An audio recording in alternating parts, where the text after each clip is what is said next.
Okay, hello my dear friends, आशा करता हूं कि आप लोग एकदम जीवन में मस्त हस्त पुष्ट तंदुरुस्त होंगे। और आज हम सवाल करने वाले हैं जेईई एडवांस 2024 का और धज्जियां उड़ाएंगे इस सवाल की। एडवांस का सवाल है, लेकिन मैं इस सवाल को ऐसे सॉल्व करने वाला हूं कि आपको शक होगा कि भैया सर क्या ये सचमुच में 2024 एडवांस का सवाल है। तो चलिए, अब एग्जाम को निकालने के लिए I have clear my examination in the year 2010, 11 और सिर्फ मेंस एडवांस नहीं भाई, सारे एग्जाम जो मेरे हाथ लगे इंजीनियरिंग के सारे फोड़े हैं। आप भी फोड़ सकते हो, लेकिन क्या ज़रूरत है। देखो, बिल्कुल दिमाग होना चाहिए, बिल्कुल सब कुछ, अच्छी कोचिंग, अच्छा टीचर, ये सब तो है, चाहिए, लेकिन सबसे ज़रूरी चीज़ है कि आपके अंदर की शिद्दत कि मुझे भैया एग्ज़ाम निकालना है, हर हाल में मैं हर कोशिश करने की तैयार हूँ। ये नहीं कि बस गिरे पड़े हुए हो, भैया अब हो नहीं रहा है हमसे, क्या करें, बचा लो त्राहिमाम, ये सब नहीं। आप गिरोगे, उठो। अगर आप डिमोटिवेट हो तो कोई बात नहीं, बहुत यूजुअल है। डिमोटिवेट होते हो, टाइम लो, फिर खड़े हो जाओ और बढ़ते चलो अपने एग्जाम के अंदर, क्योंकि consistency is the key to crack this examination. चलिए शुरुआत करते हैं, और शुरुआत करने से पहले डिस्क्रिप्शन बॉक्स में लिंक जरूर चेक करना, क्योंकि आपके लिए बहुत मेहनत से 40,000 सवाल जो कि 1200 टेस्ट की फॉर्म में I have generated on the portal jeeetestprep.com, जिसमें से 800 टेस्ट हैं आपके मेंस एडवांस के, और 50 टेस्ट हैं आपके बिटसेट के, और 350 test 350 test are for state engineering examination. तो सब कुछ तैयार है। फिर उसके बाद लिस्ट है बुक्स की जो आपको एग्जाम क्रैक करने के लिए चाहिए, तो कहीं भटकने की जरूरत नहीं है। I have given the best possible books for you.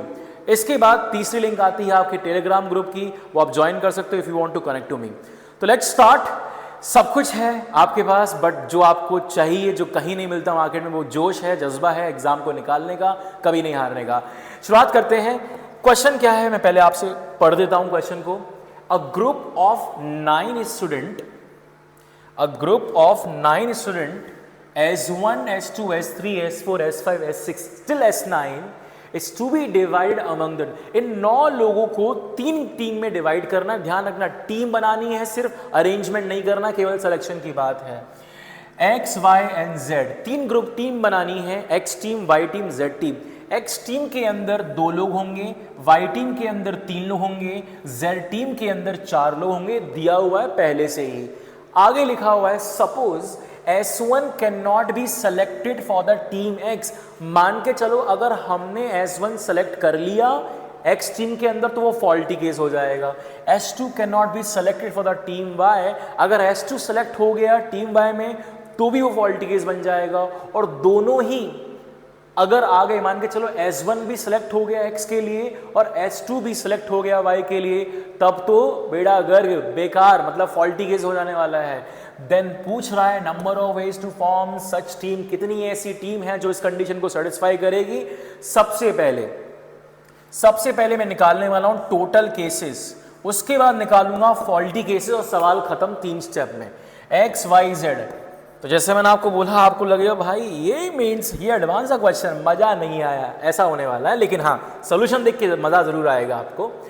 ठीक है, यहां मुझे चाहिए 2 लोग, यहां चाहिए 3 लोग, यहां चाहिए 4 लोग। लोग डिफरेंट होते हैं तो मैं एनसीआर का फॉर्मूला लगा सकता हूं। एनसीआर का फॉर्मूला लगता है selection of r different objects for r different selection of r different object out of n different people. इसका हम डेरिवेशन में आपको करके दिखा दूंगा, बट अभी नहीं, अभी आप सिर्फ फॉर्मूला आपको पता होना चाहिए। ये फॉर्मूला मैं यूज करने वाला हूं, n factorial upon n minus r factorial, r factorial, ये यूज करेंगे टोटल केस निकालने के लिए, और आगे जितने भी हम इसके अंदर 2 स्टेप लेने वाले हैं उनके लिए भी। अब यहां पर मैं क्या करूंगा, मेरे पास 9 लोग हैं, 9 में से मैं 2 लोग चुनूंगा और वो 2 लोग X को दे दूंगा। अरेंजमेंट नहीं करना है, सिर्फ सेलेक्ट करना था। एंड का मतलब होता है मल्टीप्लाई। अब 2 लोग सेलेक्ट करूंगा, 9 में से 2 लोग सेलेक्ट हो गए X के लिए, बचे कितने मेरे भाई, 7 लोग। अब 7 में से मैं सेलेक्ट करूंगा 3 लोग और वो दे दूंगा Y के लिए। ठीक है, तो ये हो गया आपका। अब 4 लोग बचे, चारों को डाल दो इसके अंदर। अब कुछ लोग बोल रहे होंगे भैया क्या यही अप्रोच है ये टोटल निकालने की? नहीं मेरे भाई, एक और अप्रोच है, ये सीधा सीधा आने वाला है। कितने लोग हैं, 9 लोग हैं, तो 9 factorial divided by 2 factorial, 3 factorial, 4 factorial. जब भी ऐसे डिफरेंट अरेंजमेंट हम करते हैं तो हम डायरेक्टली फॉर्मूला लगा सकते हैं। 2 represents number of people in X, 3 represent number of people in y, z represents number of people in z। इसको आप सॉल्व करो, सॉल्व करने पर ये अभी हमारी कैलकुलेशन आ गई है। अगर आप इसको सॉल्व करोगे 9 factorial divide by what is the formula, n factorial 9 factorial, n minus 2 factorial which is 7 factorial, और r फैक्टोरियल हो जाएगा 2 factorial, multiply 7 factorial divide by 7 minus 3 हो जाएगा 4 फैक्टोरियल इंटू 3 फैक्टोरियल। अब यहां पर आप चेक करो वही फॉर्मूला आने वाला है, 7 फैक्टोरियल से 7 फैक्टोरियल कैंसिल हुआ तो आपका बनता है एग्जैक्टली सेम चीज। इसको कैलकुलेट कैसे करेंगे वो भी मैं आपको बता देता हूं। मैं हमेशा बड़ा वाला पार्ट चेक करूंगा और यहां पर इसको ओपन करेंगे कैसे। ये फैक्टोरियल क्या होता है अगर आपको नहीं पता है, मल्टीप्लीकेशन ऑफ इंटीजर है।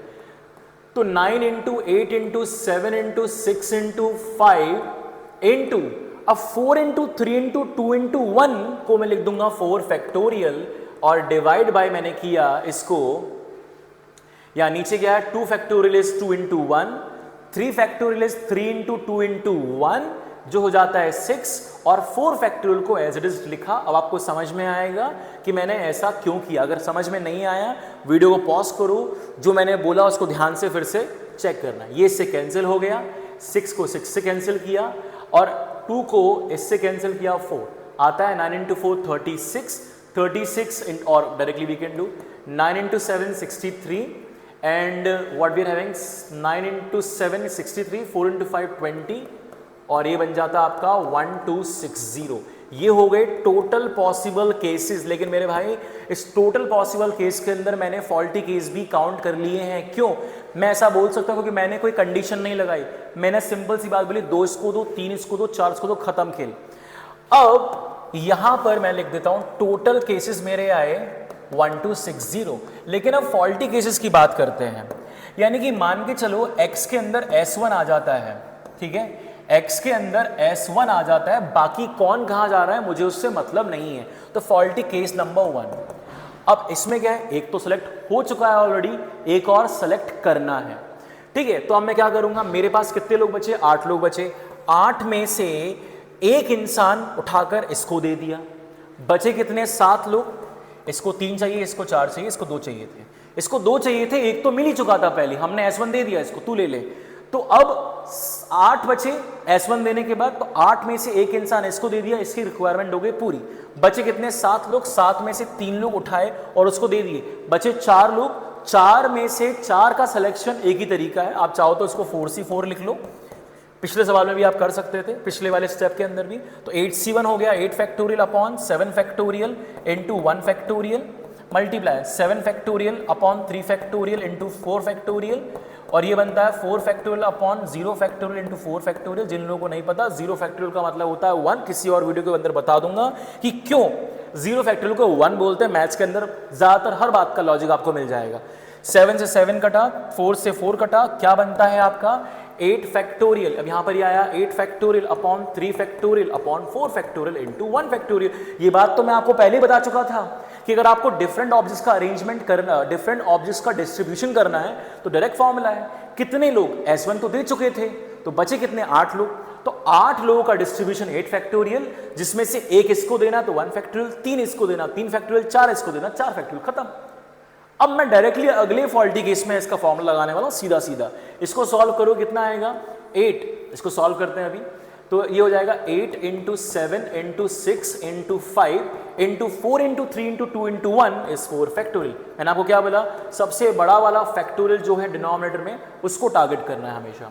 Upon 3 factorial is 6 because 3 into 2 into 1 is 6 into 4 factorial. इससे क्या हुआ मेरे भाई, इससे क्या हुआ, 4 फैक्टोरियल से कट गया, 6 से 6 कट गया, और अब क्या बनता है आपके सामने 8 इंटू 5 इज 40 इंटू 7 इज 280। तो पहला फॉल्टी केस क्या आया, 280 फॉल्टी केसेस हो गए जहां पर S1 X को मिल जाता है। फॉल्टी क्यों बोल रहा हूं, क्योंकि सवाल में दिया हुआ है कि X ग्रुप के अंदर S1 नहीं आना चाहिए, लेकिन हमने दे दिया, मतलब गलती कर दी, फॉल्टी केस हो गया। ये हो गया 280 फॉल्टी केस पहले बार में आ गए। अब अगले स्टेप पर बढ़ते हैं हम लोग। तो अभी तक हम क्या निकाल चुके हैं, टोटल है हमारा 1260। पहला फॉल्टी केस है जो हमें निकालना है, 280 हो चुका है। अब सेकंड फॉल्टी केस के बारे में बात करते हैं। सेकंड फॉल्टी केस क्या होगा, कि x y z में मैंने यहां पर S2 दे दिया, नहीं देना था लेकिन दे दिया तो हो गया फॉल्टी। अब मुझे क्या करना है, 2 इसको देने हैं, 3 देने थे, 1 दे चुका हूं तो अब 2 इसको और देने हैं और 4 इसको देने हैं। अब डायरेक्टली फॉर्मूला लगाने वाला हूं, तो कितने लोग देने हैं, 2 इसको 2 इसको 4 इसको, तो 8 factorial divide by 2 factorial 2 factorial and 1 factorial. Solve करो कितना आएगा, ये आएगा 8 into 7 into 6 into 5 into 4 factorial divided by 2 factorial is 2 into 1 2, 2 factorial is 2 into 1 2 और 4 फैक्टोरियल हमारा इससे कट जाएगा। देखो ये इससे कट गया, अब 2 इंटू 2 4, 4 कट गया, 8 से बचता है 2, ठीक है। 5 into 2 now 5 into 2 10, 10 into 7 into 6 is 42 into 10 420, यानी दूसरा फॉल्टी केस भी आ गया हमारा। फॉल्टी केस में 2 में हमारे कितने आए 420, लेकिन ऐसे में हुआ क्या, इस केस में ऐसे नंबर भी होंगे जहां पर S1 इसको मिल चुका होगा और पिछले वाले केस में भी ऐसे केस होंगे जहां पर S2 इसको मिल चुका होगा। समझ में आया? तो मैंने एक ही चीज को बार बार काट दिया है, यानी अगर मैं आपको सिंपल समझाऊं, अगर आप वेन डायग्राम समझते हो तो ये वो वाले केसेस हैं जहां पर x को मिल गया S1, जो आया हमारा आंसर 280, और ये वो वाले केसेस हैं जहां पर y को मिल गया S2 और ये हमारा आंसर आया 420। लेकिन हमें 280 प्लस 420 विच इज 700, ये हमारे टोटल फॉल्टी केस नहीं है। हमने ये वाले जो केस हैं, ये वाले जो केस हैं, ये 2 बार काउंट कर लिए, एक ही बार काउंट करना था। अब सेट चैप्टर का बेसिक कॉन्सेप्ट है, तो मैं क्या करूंगा, ये वाले निकालूंगा। तो मुझे करना क्या है, मुझे निकालना है S1 यूनियन S2। तो ये हो गया 280, ये हो गया 420, लेकिन मैंने बीच वाला 2 बार काउंट कर लिया है, तो माइनस करना है ये वाले केस। ये वाले केस का मतलब क्या हुआ, जब जब x पर S1 आ गया था और y पर S2 आ गया था, ये वाले केस 2 बार काउंट कर लिए थे। जब x को S1 मिला था और जब y को S2 मिला था, तब ये वाले केस 2 बार, उसमें भी काउंट हो गया, इसमें भी काउंट हो गया। तो अब मुझे ये वाले सेटलमेंट करना है। तो अब फिर से वही चीज, 9 लोग हैं, एक इसको मिल गया, अब इसको एक और चाहिए, इसको 3 चाहिए थे, 1 मिल चुका है तो 2 चाहिए, और इसको अभी भी 4 चाहिए। तो निकालो फॉर्मूले से, 4 2 6 और 1 7, तो 7 factorial divided by 1 factorial into 2 factorial into 4 factorial. मेरे भाई सॉल्व करो इसको फटाफट से, 7 into 6 into 5 into 4 factorial divide by 2 factorial 2, 4 factorial को एज इट इज रखा और यहां पर ये हो गया खत्म। इसको इससे काटा 3, 7 इंटू 3 21 इंटू 5, ये बनता है 105। यानी कि ये में जो मेरा S1 यूनियन S2 है, ये मेरा टोटल फॉल्टी केसेस हैं। मैं फिर से डायग्राम दिखा देता हूं, टोटल फॉल्टी केस कैसे है।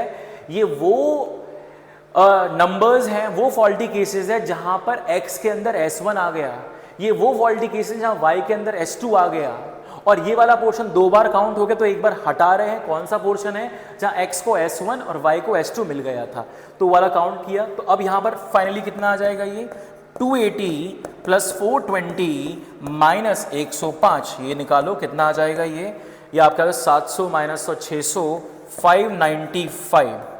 चेक करना मेरे भाई, 595 विल बी द कैलकुलेशन। और अब फाइनल आंसर है हमारा, टोटल केस थे हमारे 1260, टोटल केस थे हमारे 1260, उसमें से फॉल्टी कितने आए 595। सॉल्व करो कितना आंसर आएगा, ये आपका आएगा 500 760 और ये हो जाएगा 665। 665 will be your final answer. I hope आपको मजा आया, समझ में आया। अगर नहीं समझ में आया कोई पॉइंट तो you can let me know in the comment box. और गाइस फिर से एक बार आपके लिए नोटिफिकेशन की डिस्क्रिप्शन बॉक्स चेक कर लेना। आपकी बुक्स जो भी आपको रिक्वायरमेंट है वो मैंने आपको शेयर कर दिया है डिस्क्रिप्शन बॉक्स के अंदर। प्लस आपको एग्जाम निकालने के लिए टेस्ट सीरीज चाहिए, वो भी मैंने आपको दे दिया। प्लस टेस्ट सीरीज जैसे ही आप बाय करोगे, मैं डेली जब भी हमारी क्लासेस होंगी, लाइव क्लासेस, मैं आपको वो लिंक दूंगा। इसका मतलब है अगर आप टेस्ट सीरीज बाय करते हो तो आपको फ्री क्लासेस मिल जाएंगी। तो all you have to invest is for test series. So I guess this all thing is very clear. और जाने से पहले show your love by hitting the like share and subscribe button. जिंदाबाद, मिलते हैं अगली वीडियो के अंदर।